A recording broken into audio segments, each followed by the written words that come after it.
Hello friends, स्वागत है आप सभी को हमारे यूट्यूब चैनल पर। तो आज की इस वीडियो में हम लोग देखने वाले हैं क्लास 10th साइंस का जो वीकली टेस्ट होने वाला है आप लोग को 9 अक्टूबर को, है ना। इसमें से सब्जेक्टिव और ऑब्जेक्टिव आप लोग का दोनों एग्जाम होगा।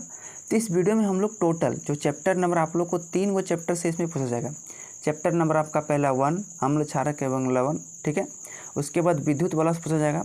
उसके बाद ठीक ना, उसके बाद आपको पूछा जाएगा बायोलॉजी वाला से जीव जनन कैसे करते हैं। तो तीनों चैप्टर में क्या करेंगे, सबसे पहले हम लोग सब्जेक्टिव क्वेश्चन को कवर करेंगे, एकदम चैप्टर वाइज हम डिटेल से देखेंगे। उसके बाद ऑब्जेक्टिव क्वेश्चन की भी आप लोग को हम करवाएंगे, ठीक ना। तो आप लोग को वीडियो के एंड तक जरूर बने रहिएगा और इस वीडियो को अपने सारे दोस्तों के पास शेयर आप जरूर कीजिएगा। और चैनल को सब्सक्राइब नहीं किए तो हमारे चैनल को सब्सक्राइब जरूर कर लीजिएगा। तो चलिए बिना देर किए शुरू करते हैं। देखिए, सबसे पहले हम लोग समझते हैं कि रासायनिक अभिक्रिया एवं समीकरण इस चैप्टर में जो और सब्जेक्टिव प्रश्न है। तो सबसे पहले सब्जेक्टिव प्रश्न को हम लोग कवर कर लेते हैं, क्योंकि सब्जेक्टिव प्रश्न को कवर करने के साथ साथ आपको क्या होगा, ऑब्जेक्टिव प्रश्न को सॉल्व करने में आपको आसानी होगा। तो चैप्टर का नाम आपका रासायनिक अभिक्रिया एवं समीकरण है। ये हैंड राइटिंग नोट्स है। इसको इंग्लिश में बोले केमिकल रिएक्शन एंड इक्वेशन। ये इंग्लिश मीडियम के लिए है, तो इंग्लिश से आप लोग उतना याद रखेंगे चलेगा। बट आप लोग हिंदी मीडियम के हैं तो आप ये याद रखिए कि रासायनिक अभिक्रिया एवं समीकरण चैप्टर नंबर 1 है। तो सबसे पहले कि रासायनिक अभिक्रिया किसे कहते हैं, है ना। तो इसका आंसर है कि जब एक तत्व दूसरे तत्व से अभिक्रिया करके नया पदार्थ का निर्माण करता है तो उसे रासायनिक अभिक्रिया कहते हैं। मतलब कोई एक तत्व है, ठीक है, जैसे Mg एक तत्व है और एगो ऑक्सीजन, जब एक दूसरे से अभिक्रिया करता है और एक नया तत्व बनाता है, ये दोनों मिलकर एक नया तत्व का निर्माण करता है, तो इसे हम लोग क्या बोलते हैं, रासायनिक अभिक्रिया। क्या बोलते हैं, रासायनिक अभिक्रिया बोलते हैं, ठीक है। जैसे एग्जांपल में Mg+O2 है ना, ये एरो का चिन्ह है, तो ये बनाया क्या, MgO यानी मैग्नीशियम ऑक्साइड बनाया। आप बोलेंगे यहाँ 2 क्यों लगाया, अब 2 क्यों लगाए, ये संतुलित रासायनिक अभिक्रिया पढ़ेंगे इसके प्रकार, तब आगे हम लोग समझेंगे। नेक्स्ट पॉइंट है कि अभिकारक क्या है। अभिकारक किसे कहते हैं, तो वह पदार्थ जो किसी अभिक्रिया में भाग लेता है, ऐसे पदार्थ को हम लोग अभिकारक कहते हैं। जैसे मान के चलिए यह एक रासायनिक अभिक्रिया है, तो इसमें से ये दोनों क्या लिया है, भाग लिया है। ये जो दोनों वाला दिख रहा है ना, ये दोनों भाग लिया है, तो इसे हम लोग बोलते हैं अभिकारक। क्या बोलेंगे, अभिकारक बोलेंगे, ठीक है।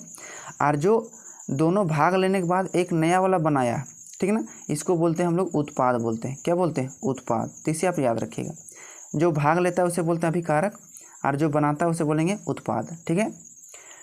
तो यहाँ पर एग्जाम्पल हम दे दिए हैं, जैसे चाय बनाने के लिए क्रम में चीनी, पानी और चाय पत्ती नहीं मिलाया जाता है, तब तक वे अभिकारक कहलाते हैं, ठीक ना। मतलब जब भी आप चाय बनाएंगे तो चीनी हो गया, आपका चाय पत्ती हो गया, ठीक है।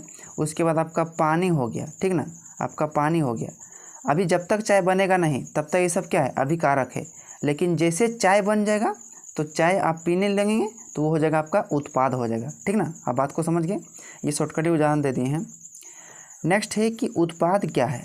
तो उत्पाद किसे कहते हैं, तो इसका आंसर है कि वह पदार्थ जो किसी अभिक्रिया के पश्चात का मतलब क्या होता है, बाद निर्मित होता है, उसे क्या बोलते हैं, उसे हम लोग उत्पाद कहते हैं। जैसे यहाँ पर देखिए एग्जाम्पल हम दे दिए, जैसे H2+O2 यानी हाइड्रोजन और ऑक्सीजन मिलकर क्या बनाया है, पानी बनाया यानी H2O बनाया। तो ये आपका क्या हो गया, अभिकारक हो गया, और ये वाला आपका क्या हो गया, उत्पाद हो गया।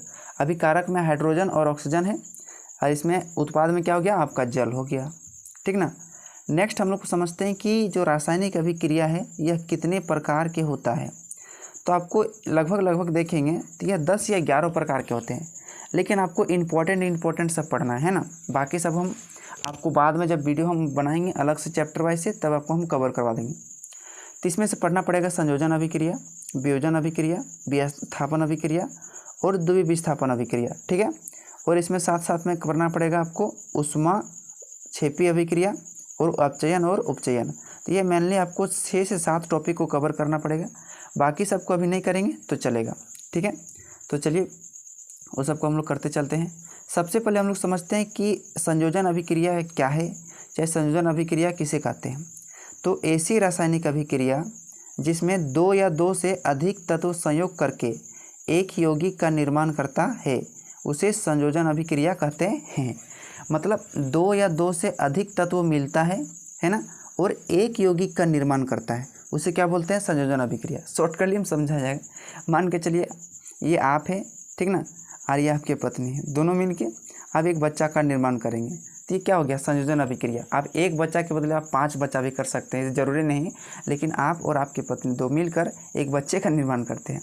मतलब दो तत्व मिलकर एक यौगिक का निर्माण करते हैं या एक तत्व का निर्माण करते हैं, ठीक ना, उसे हम लोग क्या बोलेंगे, उसे हम लोग संयोजन अभिक्रिया बोलेंगे। तत्व का निर्माण नहीं, यौगिक का निर्माण करेंगे। तो देखिए यहाँ पर कार्बन है और ऑक्सीजन है, दोनों मिलकर क्या किए हैं, कार्बन डाइऑक्साइड का निर्माण किए हैं। तो 2 या 2 से अधिक तत्व मिला है और एक यौगिक का निर्माण किया है, तो ऐसी अभिक्रिया को संयोजन अभिक्रिया करेंगे, ठीक है। यहाँ H2 और O2 दोनों मिलकर H2O का निर्माण किए हैं। अभी आपको 2 और 2 ये सब समझ में नहीं आ रहा होगा, आगे हम लोग समझते हैं संतुलित रासायनिक अभिक्रिया, तब आपको समझ में आएगा। नेक्स्ट है कि वियोजन अभिक्रिया किसे कहते हैं। तो ऐसी रासायनिक अभिक्रिया जिसमें एक पदार्थ टूटकर 2 या 2 से अधिक यौगिकों का निर्माण करता है, उसे वियोजन अभिक्रिया कहते हैं। इसी का उल्टा है, संयोजन का उल्टा कौन है, वियोजन है। इसमें 2 तत्व मिलकर एक यौगिक का निर्माण करता है, बस इसी का उल्टा इसमें है कि इसमें एक यौगिक टूटकर 2 तत्वों का निर्माण करता है। जैसे कैल्शियम कार्बोनेट CaCO3, और इसमें एक तत्व है, इसमें 2 तत्वों में टूट गया है, एक कैल्शियम ऑक्साइड और कार्बन डाइऑक्साइड, ठीक ना। तो ये क्या हो गया, वियोजन अभिक्रिया हो गया। तो इसलिए पूछता भी है कि संयोजन अभिक्रिया को वियोजन अभिक्रिया क्यों कहा जाता है, क्योंकि संयोजन अभिक्रिया में एक ही यौगिक का निर्माण होता है 2 तत्व मिलकर, लेकिन इसमें एक यौगिक जो होता है 2 तत्वों में टूटता है, इसीलिए संयोजन अभिक्रिया को वियोजन अभिक्रिया के विपरीत माना जाता है। नेक्स्ट हम लोग समझते हैं, तीसरा है कि विस्थापन अभिक्रिया किसे कहते हैं। तो विस्थापन अभिक्रिया ऐसी रासायनिक अभिक्रिया जिसमें अभिकारक दूसरे यौगिक से विस्थापित होता है। दूसरे यौगिक से क्या होता है, विस्थापित होता है। अब यहाँ पर बात को समझिए, अभिकारक का मतलब क्या हो गया, जो किसी रासायनिक अभिक्रिया में भाग लेता है उसे बोलते हैं अभिकारक। तो ये वाला आपका क्या है, अभिकारक है, ठीक है, अभिकारक हो गया। और आपका क्या हो गया, ये वाला आपका उत्पाद हो गया। तो क्या बोल रहा है कि जिसमें अभिकारक दूसरे यौगिक से विस्थापित हो जाता है। विस्थापित मतलब क्या करता है, अपना जगह अन्य स्थान चेंज कर लेता है। जैसे यहाँ है फेरस माने Fe माने लोहा, और यहाँ है कॉपर सल्फेट। बात को समझिएगा। तो जो ये आपको दिख रहा है, ये कॉपर सल्फेट जो दिख रहा है ना, तो सल्फेट बहुत क्या है, बहुत खचरा है। अब क्या करेगा, कॉपर का साथ छोड़ देगा, कॉपर का साथ क्या करेगा, छोड़ देगा। अब किसके साथ विस्थापित हो जाएगा, ये फेरस के साथ विस्थापित हो जाएगा। यानी कॉपर जो है अब सल्फेट को छोड़ देगा और दूसरे के साथ यानी अकेले चला जाएगा। तो बोलेगा जा, अब तू लोग दोनों मिल जा, अब हम चलते हैं अकेले, क्योंकि ये दुनिया है बाबू, मतलबी दुनिया है, ठीक ना। हम किसी के साथ रहना नहीं है। ये कौन सा युग है, कली युग है, ठीक ना। तो चलिए कॉपर हम चलते हैं सल्फेट को छोड़कर, और सल्फेट जाइए आप फेरस के साथ मिल जाइए। तो देखिए ये क्या हो गया, यानी कॉपर क्या हो गया, विस्थापित हो गया। क्या हो गया, विस्थापित। तो ध्यान दीजिएगा, यहाँ पर एक ही तत्व विस्थापित हो रहा है कि नहीं। जब 2 तत्व विस्थापित होता है तो उसे द्विविस्थापन बोलेंगे। नेक्स्ट है जिंक और कॉपर सल्फेट। तो यहाँ क्या हुआ, फिर से कॉपर क्या हुआ, विस्थापित हो गया, ठीक ना। फिर से यहाँ Pb माने शीशा, फिर यहाँ से कॉपर सल्फेट क्या हो गया, विस्थापित हो गया। एक एग्जाम्पल के थ्रू आपको समझाएंगे। आप समझते हैं कि द्विविस्थापन अभिक्रिया क्या होता है। तो ऐसी रासायनिक अभिक्रिया जिसमें उत्पाद के निर्माण के लिए 2 अभिकारकों के बीच में आयनों का आदान प्रदान करता है, उसे द्विविस्थापन अभिक्रिया कहते हैं। जैसे देखिए, जैसे यहाँ पर सोडियम और सल्फेट है और यहाँ बेरियम क्लोराइड। बात को समझिए, मतलब ये दोनों क्या है, बेस्ट फ्रेंड है। ये दोनों भी क्या है, बेस्ट फ्रेंड है।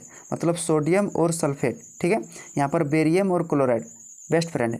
अब क्या करेगा, सोडियम क्या करेगा, इसका बेस्ट फ्रेंड के साथ दोस्ती कर लेगा, और ये बेरियम क्या करेगा, इसके बेस्ट फ्रेंड के साथ दोस्ती कर लेगा। तो दोनों एक दूसरे के साथ क्या कर लिए, दोस्ती कर लिए। तो ये द्विविस्थापन हो गया, द्विविस्थापन। तो बेरियम सल्फेट प्लस यहाँ पर NaCl हो गया। अब नेक्स्ट समझते हैं कि उपचयन अभिक्रिया किसे कहते हैं। ऐसी रासायनिक अभिक्रिया जिसमें ऑक्सीजन का संयोग होता है उसे उपचयन अभिक्रिया कहते हैं। मतलब ऑक्सीजन क्या होता है, संयोग होता है, जुड़ता है, उसे हम लोग बोलते हैं उपचयन अभिक्रिया बोलते हैं। जैसे यहाँ पर देखिए, ये जो ऑक्सीजन है इसके साथ जुड़ गया कॉपर के साथ, तो ये क्या हो गया, उपचयन अभिक्रिया हो गया। अब हम लोग समझते हैं अपचयन अभिक्रिया कैसे करते हैं। अपचयन अभिक्रिया क्या होता है, ऐसी रासायनिक अभिक्रिया जिसमें ऑक्सीजन का निष्कासन होता है। निष्कासन मतलब ऑक्सीजन को निकाला जाता है, उसे हम लोग क्या बोलते हैं, अपचयन अभिक्रिया। उसमें जुड़ता था, इसमें निष्कासन होता है। जैसे कॉपर ऑक्साइड और यहाँ पर हाइड्रोजन है, तो यहाँ ऑक्सीजन का क्या हो गया, निष्कासन हो गया, और ये हाइड्रोजन के साथ क्या हुआ, अपना दोस्ती कर लिया, तो क्या हो गया, निष्कासन हो गया। तो ये क्या हो गया, आपका अपचयन अभिक्रिया हो गया। नेक्स्ट समझते हैं ऊष्माक्षेपी अभिक्रिया। ऐसी रासायनिक अभिक्रिया जिसमें उत्पाद के साथ साथ ऊष्मा उत्पन्न होता है, मतलब उत्पाद जैसे करेगा तो उसमें ऊष्मा उत्पन्न होगा, उसे क्या बोलेंगे, ऊष्माक्षेपी अभिक्रिया कहते हैं। जैसे यहाँ पर कार्बन और ऑक्सीजन मिलकर कार्बन डाइऑक्साइड बनाता है, और ये क्या है, एक प्रकार से ऊष्मा देता है, इसलिए क्या है, ऊष्माक्षेपी अभिक्रिया है। नेक्स्ट एग्जाम्पल है CH4 यानी मीथेन और O2 माने ऑक्सीजन मिलकर क्या बनाते हैं, CO2 और 2H2। ये तो जल है और ये ना, और ये कार्बन डाइऑक्साइड, तो ये दोनों मिलकर क्या करते हैं, ऊष्मा उत्पन्न करते हैं। बाकी ये जो क्वेश्चन है, ये ऊष्माशोषी अभिक्रिया, उत्क्रमणीय अभिक्रिया, इस सब को हम लोग बाद में कवर करेंगे। जो आपका इंपॉर्टेंट है उसको हम लोग सबसे पहले कवर कर लेते हैं। अब हम लोग चलते हैं जो आपके एग्जाम में क्वेश्चन पूछे जा सकते हैं, वो सब क्वेश्चन की तरफ बढ़ते हैं। क्वेश्चन है कि संयोजन अभिक्रिया को, ठीक ना, संयोजन अभिक्रिया को वियोजन अभिक्रिया के विपरीत क्यों समझा जाता है। अभी आपको हम पीछे बताएं कि संयोजन अभिक्रिया को वियोजन अभिक्रिया के विपरीत क्यों माना जाता है।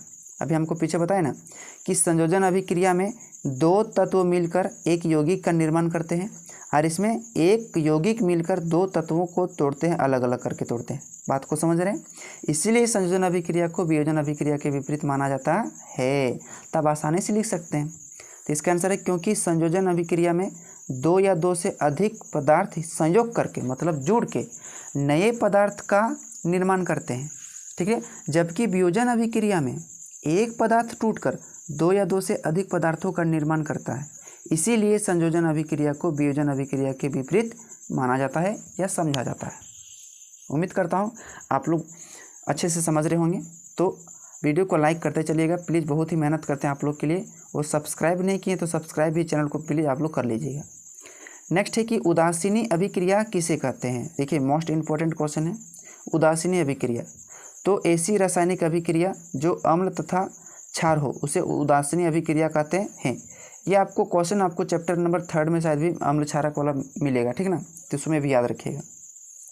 जैसे हाइड्रोक्लोरिक अम्ल और सोडियम हाइड्रोक्साइड यानी NaOH क्या मिलते हैं, दोनों मिलकर क्या बनाते हैं, सोडियम क्लोराइड यानी नमक बनाते हैं और जल का निर्माण करते हैं, ठीक है।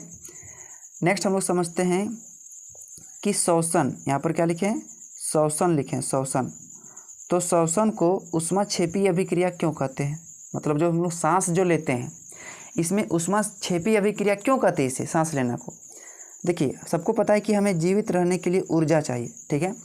यह ऊर्जा हमें भोजन से प्राप्त होता है, कोई भी जीव खाना खाता है तो उसके भोजन से ऊर्जा प्राप्त होता है, और भोजन में उपस्थित होता है कार्बोहाइड्रेट जो होता है वह टूटकर ग्लूकोज बनता है, जिसमें ऊष्मा और ऊर्जा उत्पन्न होता है, इसीलिए श्वसन को ऊष्माक्षेपी अभिक्रिया कहते हैं, ठीक ना। बहुत ही आसानी से आंसर हो गया। नेक्स्ट क्वेश्चन है कि वायु में जलाने से पहले मैग्नीशियम रिबन, मैग्नीशियम रिबन आप लोग देखे होंगे, मैग्नीशियम रिबन जो है साफ क्यों जाता है, मतलब जब भी मैग्नीशियम रिबन को जलाते हैं तो उसको हम लोग साफ कर लेते हैं, लेकिन ऐसा क्यों करते हैं। तो मैग्नीशियम रिबन वायु की उपस्थिति में मैग्नीशियम ऑक्साइड बनाते हैं। याद रखिएगा कि मैग्नीशियम जो रिबन है वायु की उपस्थिति में मैग्नीशियम ऑक्साइड बनाते हैं, क्या बनाते हैं, मैग्नीशियम ऑक्साइड बनाते हैं, इसीलिए और जो इसके रिबन का ऊपरी सतह जो है यह जम जाता है, क्या हो जाता है, जम जाता है, इसीलिए वायु में जलाने से पहले मैग्नीशियम रिबन को साफ किया जाता है। नहीं तो नहीं जलाएंगे तो मैग्नीशियम ऊपर में क्या हो जाता है, जम जाता है, तो फिर जलता नहीं है, इसलिए मतलब उसको साफ किया जाता है। नेक्स्ट क्वेश्चन है कि संक्षारण किसे कहते हैं, मोस्ट इंपॉर्टेंट क्वेश्चन है, ठीक है। संक्षारण आप लोग समझते होंगे, जिसको हम लोग बोलते हैं जंक भी बोल सकते हैं, कोई दिक्कत नहीं होगा ना, जंग होता है, जंग होता है, जंक बोल सकते हैं, या देहात भाषा से बिलोंग करते हैं तो आप चीती को समझते होंगे। जैसे कोई दरवाज़ा होता है, ठीक ना, लोहा का दरवाज़ा, उसमें क्या होता है, पेंट को नहीं करेंगे तो जंक लग जाएगा, मतलब चीती लग जाएगा। तो वही होता है कि संक्षारण क्या होता है, तो वह रासायनिक अभिक्रिया जिसमें धातुएं वायु से, नमी से और अम्ल से अभिक्रिया करता है, तीन चीज़ों से, वायु से करेगा, नमी से, नमी मतलब उसमें कोई जल की मात्रा रहेगा, और कोई अम्ल से करेगा, और ये तीनों मिलकर एक नए पदार्थ का निर्माण करता है, तो उसी को हम लोग बोलते हैं संक्षारण कहते हैं। मतलब जब भी कोई धातुएं वायु, नमी और अम्ल से अभिक्रिया करके नए पदार्थ का निर्माण करते हैं तो उसे हम लोग संक्षारण कहते हैं। बात को समझ गए। नेक्स्ट हम लोग समझते हैं कि विकृत गंधिता क्या होता है। विकृत गंधिता ये मोस्ट इम्पॉर्टेंट टॉपिक है आपके मतलब आप वीकली टेस्ट के हिसाब से, कि वसा और तेल से बने खाद्य पदार्थ में, किसे किसे, वसा और तेल से बने खाद्य पदार्थ में उपचयन अभिक्रिया में, आपको याद है उपचयन अभिक्रिया में क्या होता है, ऑक्सीजन का संयोग होता है और अपचयन में ऑक्सीजन का ह्रास होता है, याद होना चाहिए। तो क्या होता है कि उपचयन अभिक्रिया के कारण गंध और स्वाद बदल जाता है। कोई खाना को देखते हैं ना, तो मतलब 8-10 घंटा हो जाता है ना, तो उसमें खाना क्या होता है, उसमें स्वाद में थोड़ा बदलाव आ जाता है, उसका मतलब सेंट में भी बदलाव आने लगता है, यानी गंध भी बदल जाता है। तो इसी अभिक्रिया को क्या बोलते हैं, विकृत गंधिता बोलते हैं। ठीक है, जैसे हम लिख दिए हैं एग्जाम्पल में कि गर्मी के दिनों में सब्जी जल्दी खट्टा होकर गंध देने लगता है। कोई भी मतलब सब्जी आप बनाते हैं तो अधिक देर तक रहने देते हैं ना, तो वह सब्जी क्या होता है, थोड़ा सेंट यानी गंध देने लगता है, तो उसी को हम लोग विकृत गंधिता बोलेंगे। नेक्स्ट क्वेश्चन है मोस्ट इंपॉर्टेंट, कि लोहे की वस्तुओं को पेंट क्यों किया जाता है। ये तो मोस्ट इंपॉर्टेंट टॉपिक है। ठीक है, आपके फाइनल एग्जाम के लिए भी दृष्टि है और ये वीकली टेस्ट के लिए भी मतलब बहुत ही ज़रूरी है। ऐसा ज़रूरी नहीं कि केवल वीकली टेस्ट में ही काम देगा, आपके फाइनल एग्जाम में भी काम दे सकता है, क्योंकि आपके फाइनल एग्जाम में 40 गो ऑब्जेक्टिव क्वेश्चन पूछेगा और 40 ठो आपका सब्जेक्टिव क्वेश्चन पूछेगा। तो ये सब ध्यान रखिएगा, ठीक ना। तो लोहे की वस्तुओं को हम लोग पेंट क्यों करते हैं, ए बाबा आप बताइए, लोहे की वस्तुओं को हम लोग पेंट नहीं करेंगे तो क्या हो जाएगा, जंग लग जाएगा, इसीलिए लोहे की वस्तुओं को हम लोग पेंट करते हैं। बस खत्म, आंसर हो गया। तो लोहे की वस्तुओं को संक्षारण से बचाने के लिए, संक्षारण का मतलब जंग से बचाने के लिए, जंग माने चींटी से बचाने के लिए, बात समझ रहे हैं, बचाने के लिए पेंट किया जाता है। पेंट जो होता है लोहे की सतह पर क्या होता है, बैठ जाता है। यहाँ थोड़ा गलत लिखा गया है, पेंट लोहे की सतह पर बैठ जाता है और ऊपर से हवा और नमी को, है ना, हवा और नमी को से बचाता है। किसको, उस दरवाज़ा को, यानी लोहे की दरवाज़ा को, चाहे वो खिड़की हो चाहे वो दरवाज़ा हो। इसीलिए क्या होते हैं, लोहे की वस्तुओं को हम लोग पेंट करते हैं। नेक्स्ट क्वेश्चन है कि रासायनिक समीकरण किसे कहता है। अब इस चीज़ को समझना बहुत ज़रूरी है, क्योंकि इसमें आपको संतुलित करना भी समझना पड़ेगा। रासायनिक समीकरण किसे कहते हैं। अभी हम लोग ऊपर में जितना ये सब देखते आ रहे हैं ना, ये सब क्या है, रासायनिक समीकरण है। जिसे देखिए ये वाला आपको दिख रहा है ना, ये एक रासायनिक समीकरण है। ठीक है, तो इसका परिभाषा को सबसे पहले हम लोग समझ लेते हैं कि रासायनिक समीकरण किसे कहते हैं। तो देखिए रासायनिक समीकरण किसे कहते हैं, किसी अभिक्रिया में भाग लेने वाले अभिकारकों एवं अभिक्रिया के फलस्वरूप बनने वाले उत्पाद को रासायनिक समीकरण के रूप में लिखना ही रासायनिक समीकरण कहलाता है। जैसे देखिए H2O + O2 ये दोनों मिलकर क्या बनाते हैं, जल का निर्माण करते हैं।